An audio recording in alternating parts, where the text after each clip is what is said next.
Last time I came in from that direction, it was the Greta Thunberg video. I've had a ridiculously busy couple of months doing stoves. That's why you haven't seen any Land Rover videos. But things are forging ahead in the workshop here. Because I've been doing so many stoves, people have been asking me about 3/4 size pokers and log grabbers. Not something you can buy in the shops, but it's what you need when you've only got a 1/2 or 3/4 size wood stove. So I went out and bought myself an Anvil. In New Zealand, that's no mean feat. They're very thin on the ground second hand, and the prices can be astronomical. So I went onto the trading websites, had a look around, saw what was available. There's top-end Farrier stuff in portable sizes and in workshop sizes, but it's very expensive. I can't justify spending that kind of money, over $1,000 for a good anvil. So what I opted to do is to look at the best of the Chinese anvils. The Chinese anvils, you've got to be very careful when you're buying them online. I've found blatant misrepresentation. They tell you that it's a 38 kg anvil. You look at the photographs stamped on it, it's a 35 kg anvil. It's a bit small for me anyway. Also, I wanted to make sure that it had good bounce. So I took a heavy ball bearing with me and did the bounce test. The anvil I chose came from Lovin Tools and Building Supplies in East Tamaki, Auckland. They've got hardened steel anvils ranging from 10 kg right through to 97 kg. I chose a 48 kg. It's the largest of the anvils with the 3-inch wide face. I would have preferred the 4-inch wide face, but hey, beggars can't be choosers. So here I am, dressing the anvil after mounting it. Farriers and blacksmiths use their anvil in a different way, and so they require different radiuses put onto the anvil to facilitate the kinds of work that they do. Lovin Tools in East Tamaki, Auckland, are primarily a internet-based business that don't see too many flesh and blood customers coming to the door. So when I arrived, they really made a fuss of me. I had 3 of the sales assistants helping me to choose an anvil. They were fetching and carrying anvils from different parts of the warehouse. They unpacked several so that I could have a good look at them, and they allowed me to do the ball bearing drop test on them. All in all, the buying experience was pretty damn good. I'd certainly go back there again, and I'd recommend anybody else buying an anvil to have a look at Lovin Tools. Their anvils are good, the prices are pretty sharp too. Right, that's the basic dressing with the grinder. I'm going to hit it with a 60 grit sanding disc on a rubber sanding backing disc, and that will give it a lovely polish.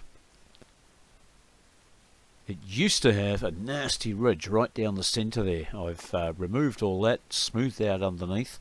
Along here I've radiused it to 3mm.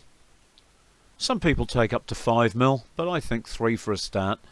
I've set the anvil onto a 600mm tall oak stump. It's 300mm in diameter, and I've buried that in sand in a 60-litre drum. It's held down with 2 whacking great long 250mm coach bolts and a couple of Land Rover shackles.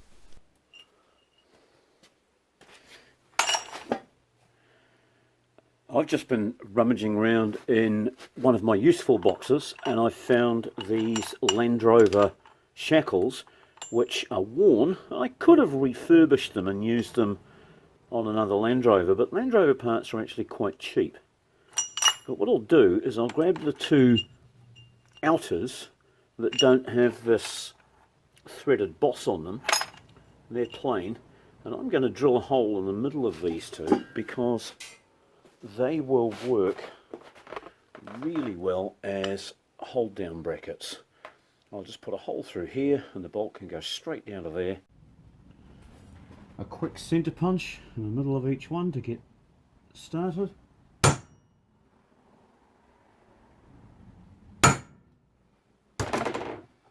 We'll put a pilot drill through there.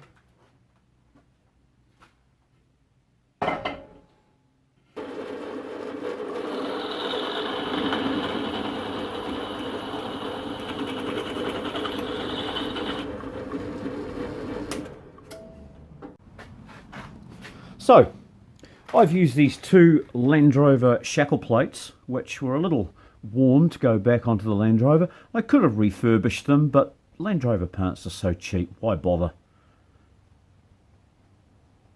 So we've got two big coach bolts holding it down to the stump. I haven't used the biggest size available, because if I ever strip it, I've got the option of whipping these out and putting the next size in, or even longer ones. But they should hold it. It's glued underneath, and the next thing that I have to involve myself with is dressing this naked anvil. When you buy an anvil, they're fairly roughly finished. They do machine the top working face, but the beak needs a good clean and polish, because it's rather raggedy, and the Hardie hole has got a bit of a dag in one corner just here.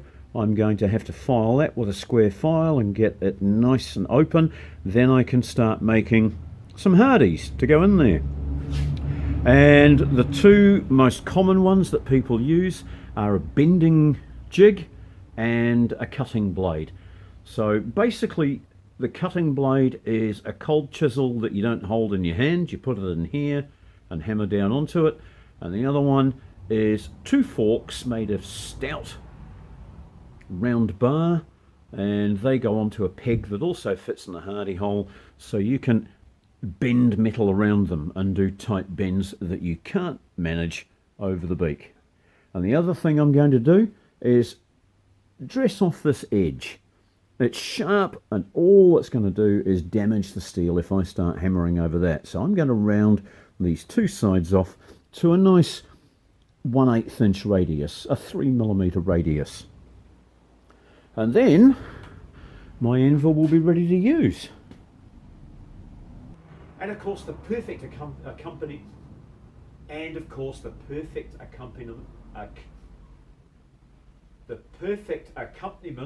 to an anvil is a forge.